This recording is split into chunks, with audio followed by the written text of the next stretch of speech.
শুভ সন্ধ্যা সবাইকে। আজ 13 জানুয়ারি সোমবার।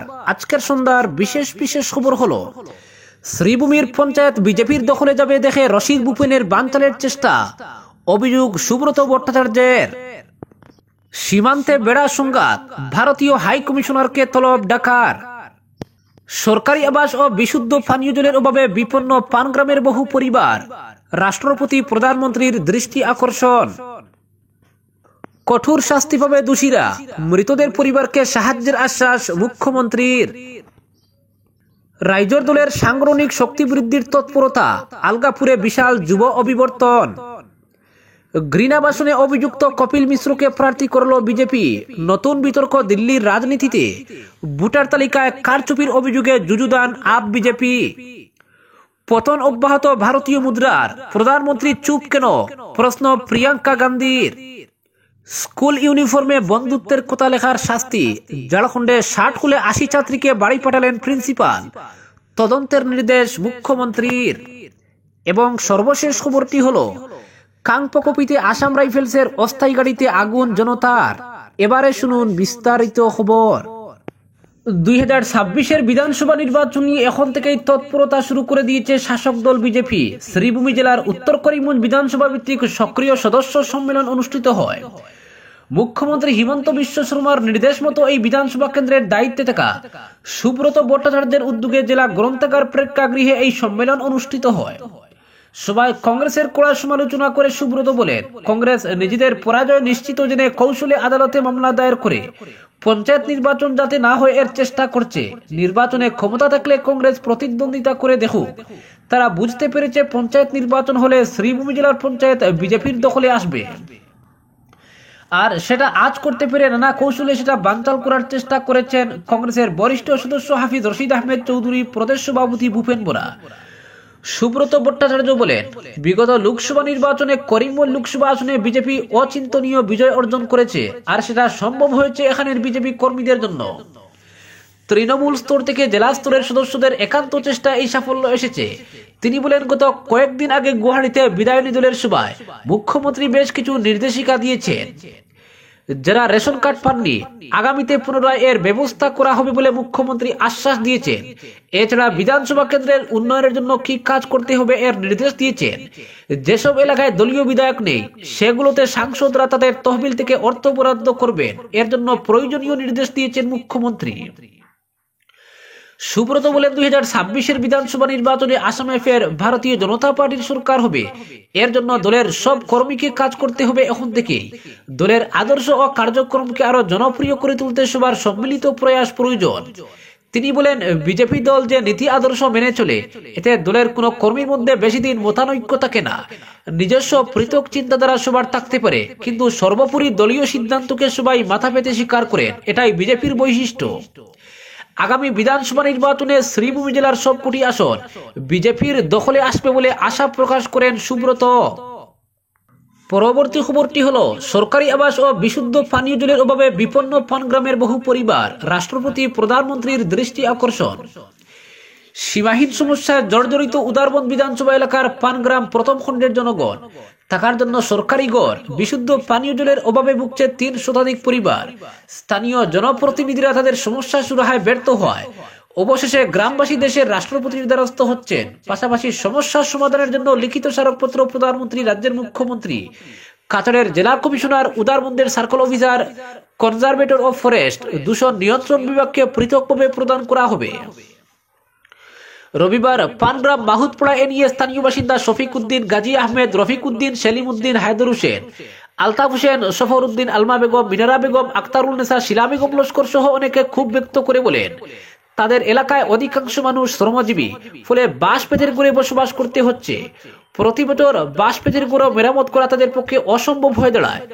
বর্ষার সময় ঘরে বৃষ্টির জল প্রবেশ করায় অনেক অসুবিধার সম্মুখীন হতে হয় তাদের। প্রধানমন্ত্রী আবাস যোজনার জন্য তারা আবেদনও করেছেন। কয়েক বছর ধরে পানগ্রাম জিপির জিআরএস এসে জিওটেক করে নিয়ে যান, কিন্তু তাদের এলাকায় 2-1টি ছাড়া আর কোনো প্রধানমন্ত্রী আবাস যোজনার ঘর হয়নি বলে তারা জানান। আরো বলেন, শুধুমাত্র প্রধানমন্ত্রী আবাস যোজনা নয়, তাদের এলাকায় পানীয় জলের সমস্যা রয়েছে। বিশুদ্ধ পানীয় জলের জন্য ভুক্তভোগী প্রায় 300 পরিবার। 2022 সালের জুলাই মাসে তাদের এলাকায় মাহুতপাড়ায় জল জীবন মিশনের কাজ শুরু হয়, কিন্তু আজ পর্যন্ত তাদের ভাগ্যে বিশুদ্ধ পানীয় জল মেলেনি। মাহুতপাড়ায় জল জীবন মিশনের লাইন বসে গেলেও তাদের পাশে কেসরিগুল ও গাঙ্গের পার এলাকায় জল জীবন মিশনের লাইন বসেনি।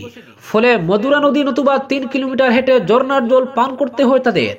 ঝর্ণার জল পান করা গেলেও মধুরা নদীর জলের অবস্থা অত্যন্ত শোচনীয়।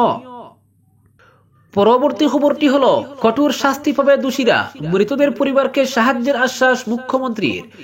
উমরাংশুর কয়লা খনি দুর্ঘটনার সঙ্গে জড়িতদের কঠোর শাস্তি পেতেই হবে। নিজের এক্স হ্যান্ডেলে এমনটাই প্রতিক্রিয়া ব্যক্ত করলেন মুখ্যমন্ত্রী হিমন্ত বিশ্ব শর্মা। মুখ্যমন্ত্রী সতর্ক করে দেন, উমরাংশুর কয়লা খনি দুর্ঘটনার সঙ্গে জড়িত প্রত্যেকের বিরুদ্ধে কঠোর ব্যবস্থা গ্রহণ করা হবে। খনি দুর্ঘটনায় নিহতদের পরিবারকে সব ধরনের সহযোগিতা করবে রাজ্য সরকার, বলেছেন মুখ্যমন্ত্রী। মুখ্যমন্ত্রী এদিন আবারও বলেন, উমরাংশুর ঘটনায় তিনি মর্মাহত। এই ঘটনা সবার মনে দুঃখ দিয়েছে। কয়লা খনিতে আটকে পড়া শ্রমিকদের বেঁচে থাকার সম্ভাবনা খুবই কম। ইতিমধ্যে 4 জনের মৃতদেহ উদ্ধার করা হয়েছে। বাকি 5 জনকে উদ্ধারে লাগাতার চেষ্টা চালিয়ে যাচ্ছেন এনডিআরএফ, ওএনজিসি ও কোল ইন্ডিয়ার বিশেষজ্ঞরা। তবে আটকে পড়াদের উদ্ধারে রবিবার তেমন কোনো সাফল্য আসেনি।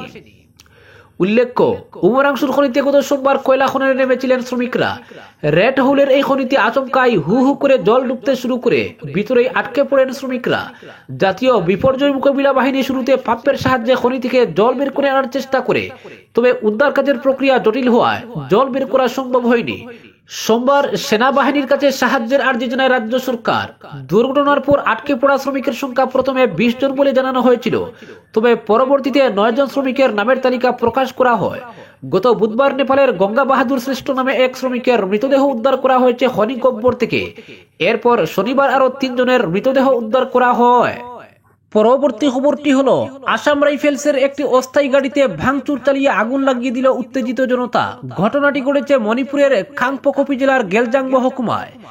জনতার অভিযোগ, আসাম রাইফেলস তল্লাশির নামে হেনস্থা করছে স্থানীয় বাসিন্দাদের।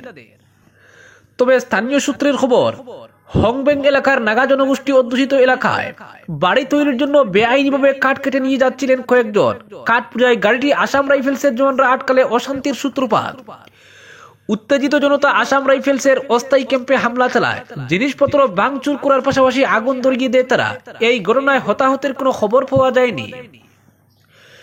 অশান্তির ও হামলার কিছুক্ষণের মধ্যেই মণিপুরের কাংপোকপি জেলার গেলজাং মহকুমার বেশ কিছু অংশে শনিবার থেকে কারফিউ জারি করা হয়েছে।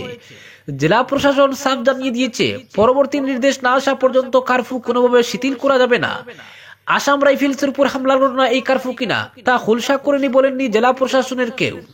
শুধুমাত্র জানিয়ে দেওয়া হয়েছে, জীবন ও সম্পত্তির নিরাপত্তার জন্যই তারা এই সিদ্ধান্ত নিয়েছেন। ঘটনার পরই সিআরপিএফ আধিকারিকদের সঙ্গে বৈঠকে বসেছিলেন রাজ্যপাল অজয় কুমার বাল্লা। ঘটনার পুরো রিপোর্ট চেয়ে পাঠিয়েছেন তিনি।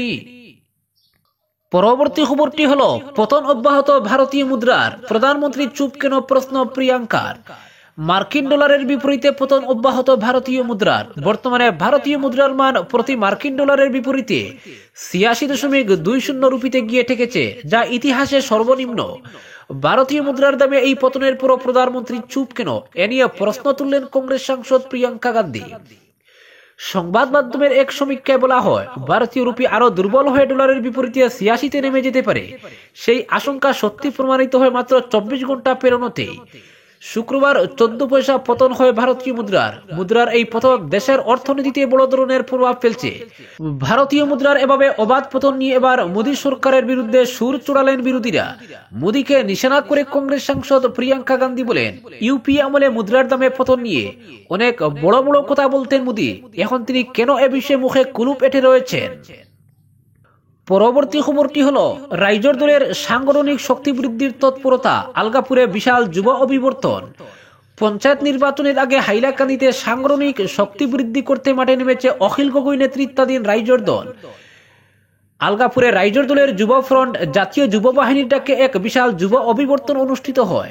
জাতীয় যুব বাহিনীর জেলা সভাপতি মোস্তাক হোসেন মাদার ভুইয়ার সভাপতিত্বে অনুষ্ঠিত সভায় জাতীয় যুব বাহিনীর 101 সদস্যের শক্তিশালী জেলা সমিতি গঠন করা হয়। মোস্তাক হোসেন মাদার ভুইয়াকে সভাপতি ও পিঙ্কু কুমার দাস, এস.এম. রাজিবুল আলম মজুমদার, রফিক উদ্দিন ভুইয়াকে কার্যকরী সভাপতি মনোনীত করা ছাড়াও সাধারণ সম্পাদক হিসেবে মনোনীত হন ফুজাইল আহমেদ লস্কর, বুরহান উদ্দিন ভুইয়া, আব্দুল্লাহ জিহার লস্কর, আজহারুল ইসলাম ভুইয়া, মিজানুর রহমান লস্কর। সম্পাদক হিসেবে মনোনীত হন জাহাঙ্গীর আলম চৌধুরী, শরীফউদ্দিন চৌধুরী, আনোয়ারুল হক মজুমদার, শরীফউদ্দিন লস্কর, আব্দুল মুহিব লস্কর, আহমদ হোসেন বড়বুইয়া, দিদার আহমেদ লস্কর ও বদরুল ইসলাম বড়বুইয়া। এছাড়াও উপসভাপতি হিসেবে মনোনীত হন ফখরুল ইসলাম বড়বুইয়া, আনোয়ার হোসেন লস্কর, নজমুল হোসেন লস্কর, জাবেদ আহমেদ লস্কর, মুজাক্কির হোসেন, ফখরুল ইসলাম, শাহরুল আলম লস্কর, এখলাস উদ্দিন। এদিনের সভায় রাইজর দলের কেন্দ্রীয় সাধারণ সম্পাদক জহির উদ্দিন লস্কর পঞ্চায়েত নির্বাচনে বিরোধী ঐক্যমঞ্চ গঠন সম্পর্কে হাইলাকান্দি জেলা কংগ্রেস সভাপতি শামসুদ্দিন লস্করের মন্তব্যের কড়া সমালোচনা করেন। জহির উদ্দিন বলেন, শামসুদ্দিন রাইজর দলের সঙ্গে মিত্রতা করবেন না, কারণ তিনি ইতিমধ্যে বিজেপির সঙ্গে মিত্রতা করে ফেলেছেন। লোকসভা নির্বাচনের পর জেলা কংগ্রেস সভাপতির মুখোশ একাংশ কংগ্রেস নেতা উন্মোচন করেছেন বলে জানিয়ে রাইজর দলের নেতা জহির উদ্দিন লস্কর সাফ জানান, শামসুদ্দিন লস্কর যে কংগ্রেস করছেন সেই কংগ্রেসের সঙ্গে রাইজর দল মিত্রতা করবে না। জেলার জনগণের সঙ্গে মিত্রতা করে আগামী পঞ্চায়েত নির্বাচনে জেলার প্রতিটি জেলা পরিষদ আসনে প্রার্থী দিবে রাইজর দল বলে জানান জহির উদ্দিন লস্কর। এদিকে রাইজর দলের নেতা জহির উদ্দিন লস্কর জেলা কংগ্রেস সভাপতি শামসুদ্দিনকে চ্যালেঞ্জ ছুড়ে বলেন, শামসুদ্দিনের সৎ সাহস থাকলে লোকসভা নির্বাচনের সময়কালে তার মোবাইলের কল লিস্ট প্রকাশ্যে আনার জন্য। এদিনের সভায় রাইজর দলের যুব ফ্রন্টের কর্মীদের ২৬-এর বিধানসভা নির্বাচনকে সামনে রেখে কাজ চালিয়ে যাওয়ার পরামর্শ দেন জাহির। জেলার প্রতিটি বুথ পর্যায়ে রাইজর দলের সংগঠনকে বিস্তার করতে মাঠে ঝাঁপিয়ে পড়ার আহ্বান জানান তিনি। এদিনের সভায় অন্যদের মধ্যে বক্তব্য রাখেন জাতীয় যুব বাহিনীর কেন্দ্রীয় সাধারণ সম্পাদক তথা আলগাপুরের বিধায়ক পুত্র সাদিক আহমেদ চৌধুরী, রাইজর দলের জেলা কমিটির উপসভাপতি কমরুল ইসলাম বড়বুইয়া, কৃষক মুক্তির জেলা সভাপতি হিমাংশু গোস্বামী, সাধারণ সম্পাদক ফরিদ উদ্দিন লস্কর।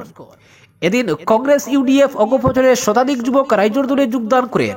হাইলাকান্দি জেলা ইউডিএফ এর সহসভাপতি তথা আলগাপুরের বিধায়ক প্রতিনিধি জামাল উদ্দিন চৌধুরীও কিছুদিনের মধ্যে রাইজর দলে যোগদানের আভাস দেন। আজকের বিশেষ সংবাদ এখানেই সমাপ্ত।